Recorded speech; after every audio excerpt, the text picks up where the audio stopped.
আজকে আমি একটু এসআইআর সম্পর্কে কিছু আলোচনা করতে যাচ্ছি।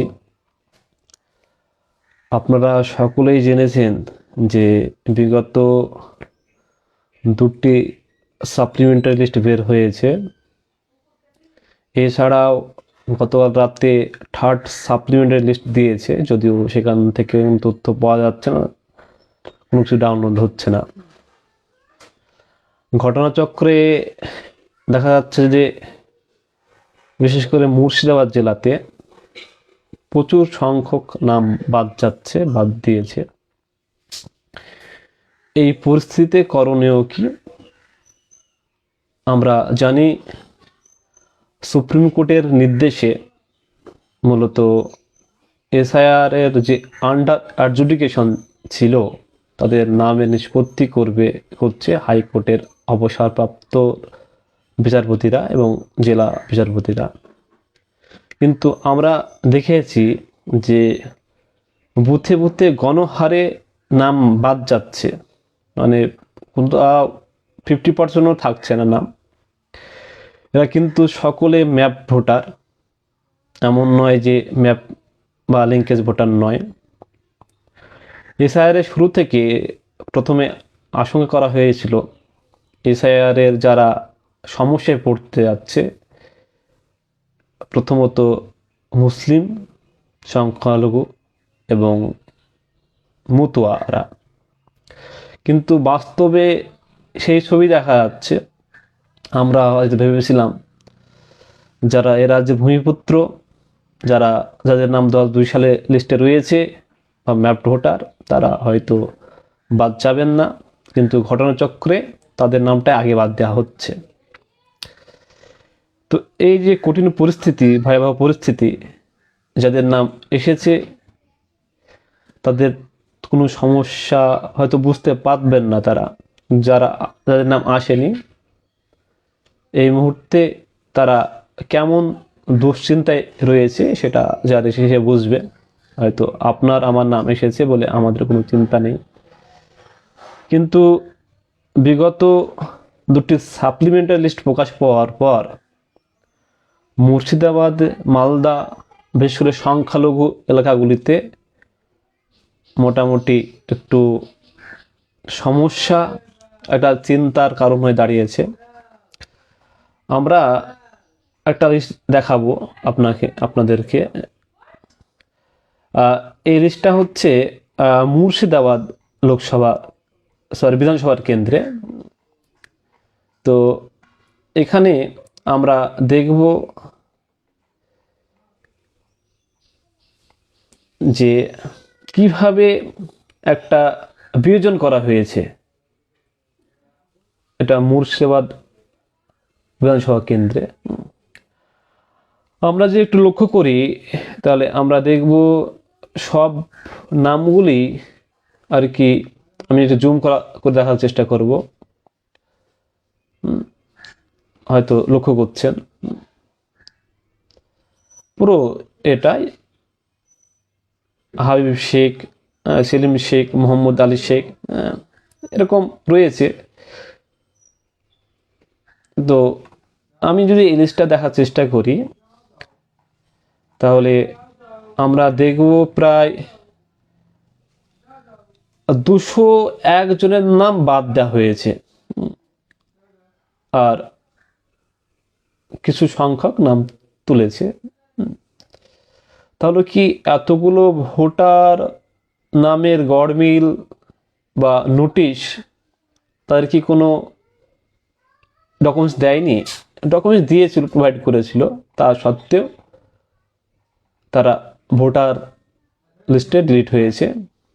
এবার ডিলিটের ক্ষেত্রে করণীয় কি এই মুহূর্তে? এটা হচ্ছে সবচেয়ে বড় প্রশ্ন আমাদের ক্ষেত্রে।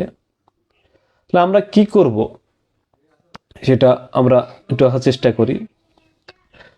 যদি আপনার নাম ডিলিট হয়, সেক্ষেত্রে সুপ্রিম কোর্টের রায় অনুযায়ী আপনাকে আপিল করতে হবে। সেই কারণে ট্রাইব্যুনাল তৈরি হয়েছে এবং কোথায় হবে সেটা বলা হয়নি এখনো পর্যন্ত। তো এই ক্ষেত্রে ট্রাইব্যুনালের আবেদনের নিয়ম কি, দুইভাবে হবে, একটা অফলাইন একটা অনলাইন, দুটো। আমার পরামর্শ আপনাদেরকে, আপনারা চেষ্টা করবেন অনলাইন অ্যাপ্লাই করতে। কারণ কি, আপনি যখন অফলাইনে অ্যাপ্লাই করবেন তখন কিন্তু আপনাকে আপনার ডকুমেন্টসগুলো আবার নতুন করে পোর্টালে আপলোড করতে হবে, এবং আপনার দেওয়া ডকুমেন্টগুলো তারা পোর্টালে আপলোড করতে গিয়ে কিছু মিসম্যাচ বা হারে ফেলতেও পারে, যেটা হয়েছে, নাহলে এমন সমস্যা হতো না। তো আপনারা কি করবেন অনলাইন আবেদনের ক্ষেত্রে, আমি দেখানোর চেষ্টা করছি। দেখুন, আমরা eci.net এসেছি। এখানে দেখুন, আমরা এখানে যদি দেখার চেষ্টা করি, এই যে সাবমিট অ্যাপেল ফর ইন্ডিভিজুয়াল, এখানে ক্লিক করবেন। ক্লিক করার পরে একটা আইডি তৈরি হবে। আমি একটা আইডি তৈরি করেছি এখানে। আপনারা যে কোনো নাম্বার দিয়ে আইডি তৈরি করতে পারেন, কোনো সমস্যা নেই এক্ষেত্রে। এবারে এখানে আমি সার্চ করব, আমার নিজের ওয়াইফের নামই ডিলিট হয়ে গেছে, করে দিয়েছে, ডিলিট হয়ে রয়েছে সমস্ত ডকুমেন্ট দেওয়ার পরেও। আমি এই এপিক নম্বরটা দিলাম, দিয়ে দেখুন আমি সার্চ করে দেখছি কি আসে। এখানে ফুল নেম, আমি আমার নাম্বারটা দিয়ে এই আইডিটা ক্রিয়েট করেছি। আপনি আপনার নাম্বারটা দিয়ে আইডি ক্রিয়েট করলে আপনি একাধিক মোটামুটি আপনি করতে পারেন। এপিক নম্বর, ফুল অ্যাড্রেস, কি কারণে আপনি কি বলতে চাইছেন, মানে ব্রিফ বলবেন যে কেন আপনি অ্যাপিল করতে চাইছেন, কি হয়েছে না হয়েছে, এবং এন্টার প্লেস। এখানে জায়গার নাম দিবেন, সাবমিট করবেন। তো অনলাইনের আবেদন করা একটাই সুবিধে, এটা হচ্ছে যে আপনার ডকুমেন্ট পুরোপুরি ইসিআই নেটে ওদের কাছে চলে যাচ্ছে। আপনাকে ভায়া হয়ে আর ডকুমেন্ট আপলোড করার ব্যাপার থাকছে না। আপনি যেটা অফলাইনে করেন বা ডিএম অফিসে যান, সেক্ষেত্রে ওখানকার ডেটা অপারেটররা যা থাকবেন আপনাদের তথ্যগুলো নিয়ে অনলাইন আবেদন করবে। আলটিমেট অনলাইন আবেদন করতেই হবে। তো এই জায়গায় থেকে আপনারা অবশ্যই চেষ্টা করুন, যাদের নাম বাদ গিয়েছে, অনলাইন আবেদন করা। পোর্টাল চালু হয়েছে, দেখবেন। আপনারা eci.net যান। এবারে এই আবেদনের ক্ষেত্রে আপনারা কি কি লিস্ট জমা করবেন, এটা হচ্ছে সবচেয়ে বড় প্রশ্ন। প্রথম হচ্ছে যে আপনাকে যে ফর্মটা দেওয়া হয়েছিল সে ফর্মটা দেবেন। তারপরে নোটিশ, কি কারণে আপনাকে নোটিশ করা হলো, এবং এই নোটিশের ফলে রিজন দেওয়া আছে, কি কারণে আপনাকে আন্ডার অ্যাডজুডিকেশন বা বিচারাধীন অবস্থায় রাখা হয়েছে, নোটিশ আমরা দেখব। সেখানে দেখব কারো হয়তো নামের মিসম্যাচ, 6 সন্তান, এরকম রয়েছে। আপনারা চেষ্টা করবেন ডকুমেন্ট দেওয়ার মধ্যে যেগুলি নির্বাচন কমিশন বেঁধে দিয়েছিল 13টি ডকুমেন্ট, তার মধ্যে থেকে দেওয়া। আধার কার্ড একটা আছে, রেখেছে, মাধ্যমিক পাস সার্টিফিকেট, অ্যাডমিট, পাসপোর্ট, এছাড়াও অনেক ডকুমেন্টস, 13টা ডকুমেন্টস রয়েছে। যদিও এই ডকুমেন্টসের বেশিরভাগটাই চাকরিজীবীদের ক্ষেত্রে, ব্যাঙ্ক অ্যাকাউন্ট, এলআইসি। 1987 সালে কে এলআইসি করেছে, কে ব্যাঙ্ক অ্যাকাউন্ট খুলে বসেছিল, এমনটা নয়। তাহলে আপনি কী করবেন, অ্যাডমিট কার্ড, আধার কার্ড, ভোটার কার্ড, আপনার কাছে যা যা ডকুমেন্ট আছে, মানে সরকার থেকে প্রাপ্ত, হতে পারে ইলেকট্রিক বিল, সেগুলি এক জায়গায় করে আপনি কিন্তু পিডিএফ আকারে অনলাইনে সাবমিট করবেন। পিডিএফটা যেন আলাদা আলাদা না হয়, পিডিএফটা যেন একটা ফোল্ডার হয়। হয়তো আপনি কী করবেন, সমস্ত ডকুমেন্টগুলোকে নিয়ে একটা পিডিএফ করবেন। প্রথমে ফর্মটা দিবেন, নোটিশটা দিবেন, তারপরে 2002 সালে ভোটার লিস্টে আপনার নাম কিংবা আপনার পরিবারের নাম যার সঙ্গে লিঙ্কেজ করে তার নাম দিবেন। এরপরে আপনার ভোটার আইডি কার্ড, প্রয়োজন বাবার voter ID card, ration card, pension card holder হয় সেটা দিবেন। এবং যে মাধ্যমিক পাস হন, সেক্ষেত্রে কিন্তু আপনি মাধ্যমিক পাস সার্টিফিকেটটা দিলেও সেটা অ্যাপ্রুভড হওয়ার সম্ভাবনা প্রচুর। এটা হয়েছে, বাস্তবিক এটা হয়েছে। তাহলে এতগুলি নাম বাদ গেল কেন? আমরা দেখছি বিশেষ করে সংখ্যালঘুদের নাম, একদিকে মতুয়া একদিকে সংখ্যালঘু, এই দুই শ্রেণীর নামটা বেশি বাদ দেওয়া হচ্ছে বা বাদ যাচ্ছে।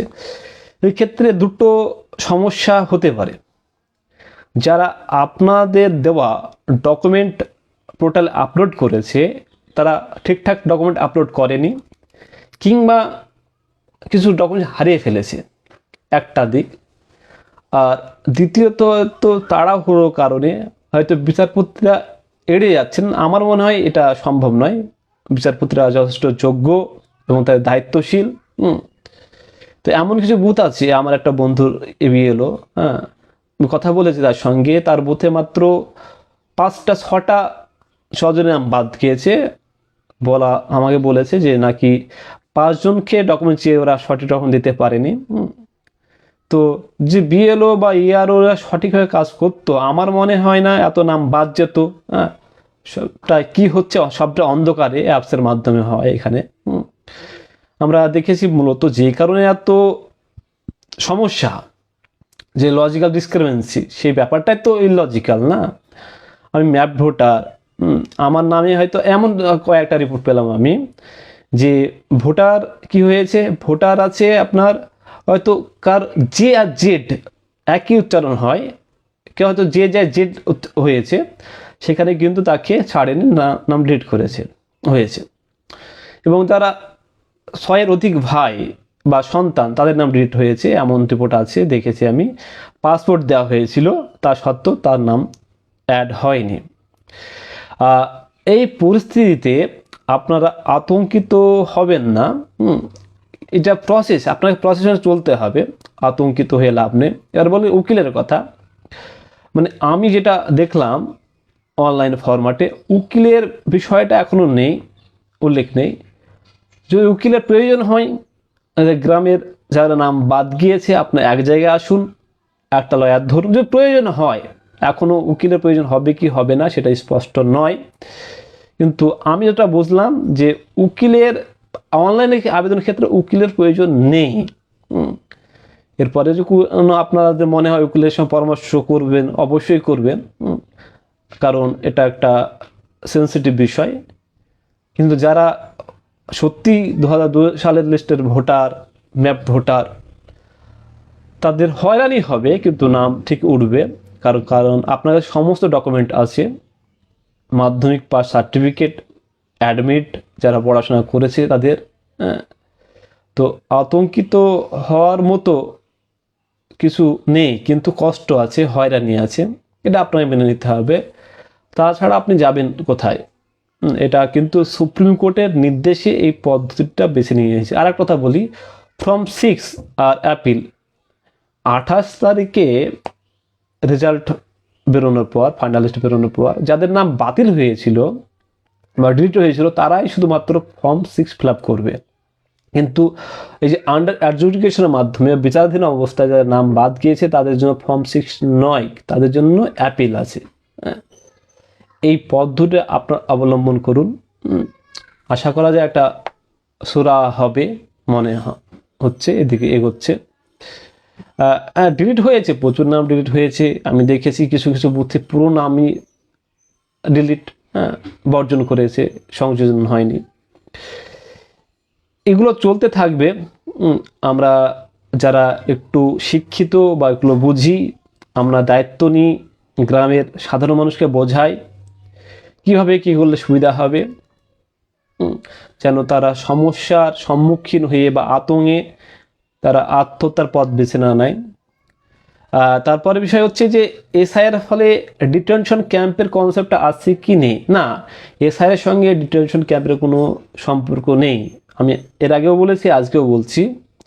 হয়তো আপনারা সোশ্যাল মিডিয়া, ইউটিউবে বিভিন্ন ভিডিও দেখছেন যে এসআইআর হবে, ডিটেনশন ক্যাম্পে নিয়ে যাবে, একদম ফালতু কথা। আপনারা যারা একটু বোঝেন এগুলো, আপনারা গুগল সার্চ করুন যে বিহারে তো এসআইআর হলো, তো সেখানেও প্রচুর লোকের নাম বাদ গিয়েছে, সে কজন ডিটেনশন ক্যাম্পে আছে, ডিটেনশন ক্যাম্পে কেউ নেই। তাই আতঙ্কিত হবেন না। ডিলিট হলে আপনারা এই পদ্ধতি অবলম্বন করুন, হয় অনলাইন না অফলাইন অ্যাপ্লাই করুন। এবং আমি যেটা বুঝলাম, অনলাইন অ্যাপ্লাই করা সুবিধে অফলাইনে চাইতে। এবং আপনাকে আতঙ্কিত হবেন না, কিন্তু হয়রানি হতে হবে। এটা আমরা দেখতে পাচ্ছি বিগত 3-4 মাস থেকে দেখছি যে হয়রানির ব্যাপারটা কীভাবে হয়রানি করা হচ্ছে। আমরা হ্যাঁ, এটা ঠিক যে বাদ যাওয়ার হয়তো বেশিরভাগই 75%ই মুসলিম সম্প্রদায়ের মানুষজন, না বাকি হয়তো অন্যান্য সম্প্রদায়ের মানুষজন আছে, হিন্দু আছে, মতুয়া আছে, সকলেই আছে। কিন্তু এই যে একটা চক্রান্ত শুধুমাত্র একটি নির্বাচনে জেতার জন্য, এগুলো আর কি বলবো, মানে কিছু বলার নেই। সবটা সুপ্রিম কোর্টের নির্দেশে হচ্ছে। আশা করি বিচারপতিরা সঠিক সিদ্ধান্ত নেবেন এবং যারা বৈধ সত্যিকারের ভোটার, যারা ম্যাপ ভোটার, তারা আবার ভোটার অধিকার ফিরে পাবেন, এ আশা রাখতে পারি। এইটুকু বলার আজকে। যদি কোনো প্রশ্ন থাকে অবশ্যই কমেন্টে জানাবেন। আমার সাধ্যমতো আমি তার অ্যান্সার বা সমাধান দেওয়ার চেষ্টা করব। তো আজ এইটুকু।